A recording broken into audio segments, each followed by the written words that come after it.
welcome all to another episode of the Wellbeing at Work podcast series.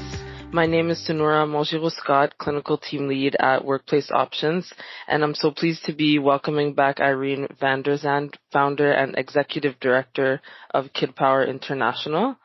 I'm particularly excited to be speaking with Irene about healing through forgiveness.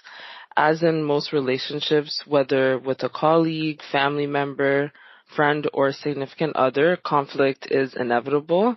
Some conflicts and emotions tied to it can linger and manifest in anger, sadness, and resentment, just to name a few. But in order to heal, we need to learn to forgive. So Irene, I'm looking forward to this conversation. Thank you for joining me. Thank you, Sonora. It's a pleasure to be working with you again. Great. So just jumping into some of the questions. Irene, why is forgiveness so important within the context of a professional setting? Well, first, I think it's important that we talk about what forgiveness means, because a lot of times what makes forgiveness hard, whether it's in any relationship, is that we think about forgive and forget. And forgiving and forgetting doesn't work very well. I can remember when my dad and I had a very conflictual relationship, loved each other dearly, and he said, Irene, I want you to remember the good and forget the bad. Delete the bad. And I thought, I can remember the good. I learned too much from the bad to delete it. However, I can let go of my upset feelings about the bad so I can focus on the good. In a professional setting, we are likely to have to keep working with a colleague, a supervisor, a customer, a client who might be saying or doing things that are really disrespectful, misuse our time, or are harmful to us in some way. And as you well know, all of our feelings are normal, even if we wish we didn't have them. And if we suppress them and try to deny, that didn't bother me, that's not going to work. So the challenge is to accept our feelings of anger, sadness, betrayal, shame, or resentment without letting them consume us by taking over time and energy and thoughts, and without letting them damage our relationships. So we want to forgive and remember, forgive and set boundaries, perhaps with ourselves, perhaps with others. And we want to remember to forgive ourselves as well as others. Yeah, thank you. I really like that you brought up the forgive and forget thing, because it's a phrase that we hear all the time and we don't take a step back to really think about what that means and if that works for us. So thank you for that. Can you share examples of how unresolved conflict impacts teams' productivity? I get a lot of requests from people who are being bullied at work. And maybe a colleague is taking credit for their work. Maybe a boss is making really unreasonable demands for them to do more than they can actually do in the time and with the information and tools they have available, and picking on them for not doing it or getting it done. Somebody might be mad at them for making a mistake. The problem is that, of course, we need to be able to communicate without being burdened by a load of upset feelings when we're doing it. That means that we have to have a certain amount of forgiveness. I think another example is when somebody has to give somebody some negative feedback, maybe in a performance review. And that can take forgiveness on both sides to understand what caused the problems and to make sure that you move on and make a plan that's going to work. And unfortunately, sometimes it means separating and parting ways. But a lot of times things can be worked out if you're not being triggered by constantly being upset, being overwhelmed constantly with feelings of upset, resentment, anger, sadness. Every time you think about it, and you're thinking about it all the time because you feel unresolved or because you feel unsafe and you don't know what to do about it, that consumes not just your work time and makes you less productive because you're too upset. It makes you want to avoid people. It harms the relationships. It can lead to, and it might not just harm the relationship with that individual, it might harm the relationship with the whole team. It can lead to people venting to each other instead of working things out and doing things in ways that cause gossip and undermining people's credibility without fixing the problem. So being aware, like asking yourself, am I feeling resentful, or is this consuming me? Is this occupying a lot of my time, energy, thoughts? Am I feeling constantly unhappy every time I think about this, deeply unhappy? And if you are, then you want to include your own emotional and physical wellness as part of your goals. You want to think about, what is my goal here? My goal is to have a safe, productive, happy time working with people and getting the work done that we've agreed to do well.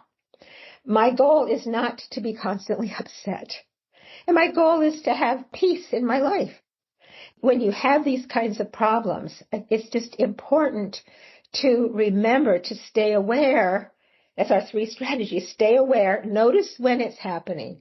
When a lack of forgiveness is causing you to see, you want to let go of the upset feelings, not let go of the learning that you're getting. And you want to not let go of the right to set boundaries when you can, and in ways that work for you as well as the other person. And it does mean not constantly reliving those feelings. Yeah, that's a lot of powerful stuff there. It just reminds me of when we say forgiveness isn't necessarily for other people always, like it can be, but it's really also for ourselves and for us to just be at peace and, focus on those goals you were talking about. Yeah, I think a lot of times people want to have somebody else apologize. I'll forgive them when they do this. However, expecting it and demanding it often doesn't work. Mm-hmm. Yeah. It's very true. Well, thanks for answering that. My next question is regarding my line of work. So I do hear a lot of members calling in, reporting stress from dealing with toxic managers. It's very common, or a toxic colleague. I feel like we get that a lot, so I feel like that's pretty relevant. Like sometimes it's just the manager, that's just their style, and they have people cracking down on them, like there's levels to it. So a lot of the times we are having conversations with people about accepting that and then making the right choice for them. We often hear that managers are saying things like, we need this done by tomorrow or else we might lose the client. We hear things like, I need you to take over this other person's job because they left, so this is your responsibility now, so you have to deliver. Words like that, have to, need to, and then threats. So I'm wondering what advice you would give someone who is struggling to forgive a toxic professional relationship. So in boundary setting, we would start with what we call a bridge. And it would be, I understand that you're under a lot of pressure and that this client is important to us. And I am wanting to do a great job, and I cannot do everything that is on my list. If I make this a top priority, then there are some things I need to stop doing. Can you help me figure out how we can either pause those jobs or give them to somebody else? That would be a boundary setting statement. We would have people you write it out. This is my advice to people, to write it out and then think about what their negative reaction might be. Then your response could be, I'll do the best I can. The forgiveness part comes in after and the self-talk and the emotional safety comes after that conversation. Part of, though, the part of emotional safety and forgiveness, though, is if you feel helpless. It's hard to forgive if you feel assaulted and helpless. Speaking up, setting boundaries, protecting ourselves emotionally helps us feel less helpless. And that makes it a lot easier to forgive. So it might be that the ways of protecting yourself emotionally is to Screen for information. Think about, you can crisscross your fingers if you want to, like this, and then look at the holes. That's something we give people, something physical to do if it works for you. And think about taking in useful information and keeping out the negativity, just like a screen on a window lets in fresh air and keeps out the bugs. You can just start to tell yourself, this person does not have the capacity to help this. They can't help the way they're being. They're doing their best. So blaming them for being the way they are is just hurting me and hurting our relationship. I might choose at some time to leave this workplace setting. However, as long as I'm choosing to stay here, I need to find ways to take that energy and redirect it. Let it stay outside of my emotional space, or let it go because they truly can't help it. And if somebody can't help it, I can forgive that. When I have decided that somebody cannot help it, I can have endless compassion. If I believe they're doing it on purpose to make my life miserable, and I choose to believe that, it's very hard to forgive. So that would be my suggestion. But why don't we practice the boundary part of it? Because even if it never works out, practicing makes it more likely, at least if you try, you'll feel better. And sometimes some bosses, you can, talk to them about the yelling or about the intense language being hard. And would they please lower the temperature? Because it makes it hard to hear. I'm trying to figure out what you want, and it's hard when you are raising your voice and attacking personal remarks. Can we just talk about what needs to get done and how best to do it, for example? So let's imagine I'm that demanding boss, and you're going to pick any of those tools, okay? And you'll talk about what you're going to do in the moment in the conversation, or that you're going to come back and do later, because you can come back later and say, I've been thinking about that conversation we had, and I care about you, and I want to have a great working relationship, and this part didn't work for me. But let's take it in the heat of the moment, okay? Because that's where a lot of times people are stuck. All right, Sonora, I am so upset. We've got to get this done. It is so important. I can't believe you haven't given me what I asked for yesterday, the report. Excuse me, Irene. Sorry. So I just want to jump in because I hear what you're saying and I hear the frustration, in your voice. And I also want to say that these things are important for me to get done as well. However, there's just so much on my plate and I can't do it all at the same time. So could we maybe figure out how to prioritize certain things so that I can get the work done? Because I won't be able to do all of that now. All right. It seems like you don't have nearly as much to do as I do, but all right, never mind. We'll figure it out. Okay. I wish if I could wave a magic wand and have everybody say, I bet you do. I bet, Sonora, that you say, thank you for telling me that didn't work. I have worked very hard to learn how to do that too. And most of the time I'm successful, except sometimes with my husband of 50 years. Right. But what I think is important is you stayed calm. You were clear. You might have, if I did pause because we're doing this by voice, and sometimes you have to come in with a lot of energy, like, Irene, excuse me. This time, but you were clear and you did interrupt. And you didn't let me just keep going on and on. So great. So now after this somewhat, at least I've agreed to, okay, you can wait with these projects. I've gone through the projects with you. However, this left a bad taste in your mouth. Plus, I do this all the time, and it really makes it less pleasant to work with me. What are some things what might be of some of the emotional safety skills that either I have or that you teach other people in your work? What would be things that help people to that they might practice doing in order to be able to not have that burden of constant upset?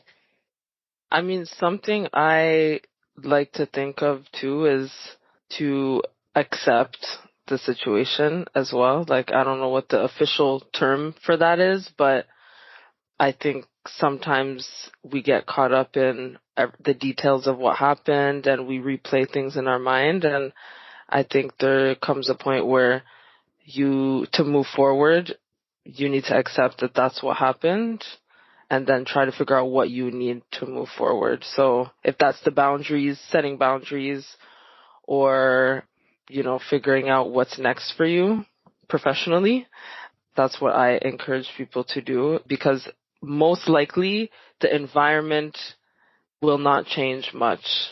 That's in my experience. So people, you can't change them either. So focusing on yourself and what's going to work for you moving forward. I think that's great advice, and helping people you provide a safe place for people to process their feelings. I'm sure you have times when people are venting and it's going nowhere. I mean, there's venting to release and there's venting where you're just reliving it over and over. How do you help people stop doing that constant venting?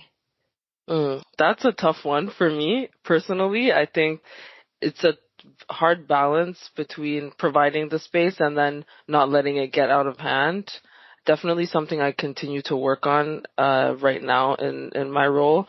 But I would say usually what I'll do is acknowledge the emotions that, people are feeling, acknowledge the situation that has led to those emotions, and try to encourage people to think of ways to cope, or what's the solution, if there is one. How are we going to manage this reality? I think being transparent is really important, like letting people know that they're venting, like what the purpose of the venting is, and that unfortunately it might not change the situation. The feedback that I'm getting might not change the situation, but it is just for us to have a space to share and learn ways to kind of accept that and move forward, knowing that things may not change. I think that's a great framework. Part of what we do is we give people, we work with people to come up with, write out the situation. We have a personal boundary setting practice. Write out the situation, write out what you want to have change, create a very simple model of setting a boundary where you connect by expressing appreciation, acknowledgement, understanding, that you then state your concern and feelings in a non-attacking way factually, and you share, in other words, your feelings and your concern, and then you ask for what you want, which is to do something differently. And a lot of times people are surprised when, if they can weather the initial negative reaction of somebody, it actually works. Most people do want to do a good job. They don't want to be an awful leader. Right. And they might not be able to help themselves for cultural or whatever reason. So there is I'm choosing to stay here, those kinds of affirmations or self-talk. This is a choice. I am not helpless in this situation. I am choosing to stay here. I'm going to screen out the negativity and focus on the facts. I am, if somebody's making constant put down remarks, throwing those words away, disposing of them writing them down and tearing them up. If you make mistakes yourself, a lot of times people have a hard time forgiving themselves for making mistakes. And then they make more mistakes because they're so upset about having made those mistakes. Mm-hmm. So writing down your mistake so you can have a tangible thing to acknowledge it. Yes, I made this mistake. It made life harder for people. And then looking at that, I'm going to do this differently as best I can, and I'm still a good person, and then throwing it away. Tear it up and throw it away. Something tangible to help yourself, and then making a plan. How am I going to deal with it? If it is somebody you cannot interrupt, it might be a client or a customer. They're going on and on. They might be saying awful political stuff.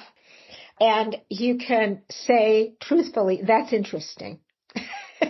Even if you disagree with everything they're saying, it is interesting. You can say to yourself, I'm going to process this later away from work. I'm going to get help. I'm going to get professional. I'm going to call Sonora and say, can you believe what that client said? And I was so proud of myself because I held it together. So you can create a safe place where you can say, this was hard. And then sometimes all you need to hear is, that was really hard and good for you. But being able to say, that's interesting. Sometimes if people are going on and you can't interrupt, timing them, and you're just saying, okay, I can keep listening and smiling and gently moving towards our goal while not taking this in, without engaging. I could say, that's interesting. And I'd love to hear more about that later. Later may never come. Right now, can we talk about our project, because I'm so excited to be working with you? Or something to gently interrupt and redirect. So making a plan for yourself, writing it down, but sometimes just timing it. When the person's going on and on, how long can they go on and on? Eventually they're going to wind down. And it gives you a sense of control.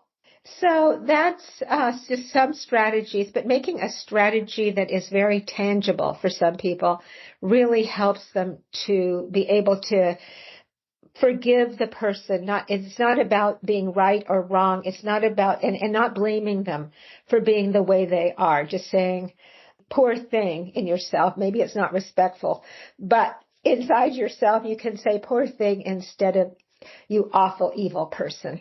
Yeah, that's helpful. Thank you so much. It makes a lot of sense. So I wanted to know as well how forgiveness impacts leadership development and emotional intelligence in the workplace. As a leader, our job is to set the model for how we are going to have relationships with each other and how we are going to treat each other and how we're going to get our work done. If we are holding on to resentments and taking time complaining about people and doing it, and complaining to people about themselves, you've always done this, you do this, we are setting a poor example. And that does reduce the emotional intelligence in the workplace because we're not practicing that ourselves. So if somebody is becoming a leader, learning how to incorporate forgiveness as one of the practices that you use. You forgive people while remembering what the problem was and how you might set boundaries in the future or how you might set boundaries in the moment. And sometimes having a plan of action. So, okay, this isn't working right now. Let's take a break and get back to this tomorrow. Right now, why don't you just focus on this part of the project? Being able to show flexibility helps people feel safe. Being able to say to people, my first 100 choices are that we work this out. And if we can't work things out in a way that, works well for your job and what we need to have here, we're going to have to make a plan to change something. And that, or you might even have to be saying, we might be fine, let's find, then on my last 100th choice is we're going to find a positive way to part ways. Because as a leader, and you're doing it from, I wish you well, I think you're a great person, not you're a flake, you let us down. Because as a leader, we have to understand that people are not trying to make our lives hard on purpose. They are doing things for reasons that make sense to them. I think your perspective is really important.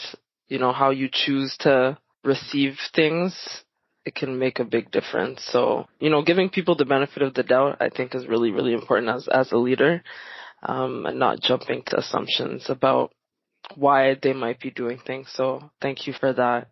Well, thank you. And, I think if I could have every person practice saying out loud when no matter how feedback is given, a complaint is given, just start with thank you for telling me. If we could do that, when there's bullying or harassment, often this happens with schools and we're helping parents whose kids have been bullied at school, but often it, of course, happens in workplaces.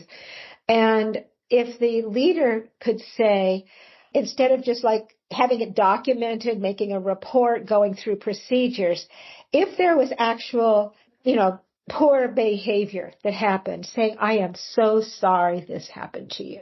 Yeah. And we are going to do our best to make sure that it doesn't happen again and to help you to recover from this experience. That would make such a difference. I think there'd be less lawsuits. I think when people are so afraid and the legal stuff makes it, okay, don't admit anything, document everything. And it takes it away from just saying, I'm sorry this happened.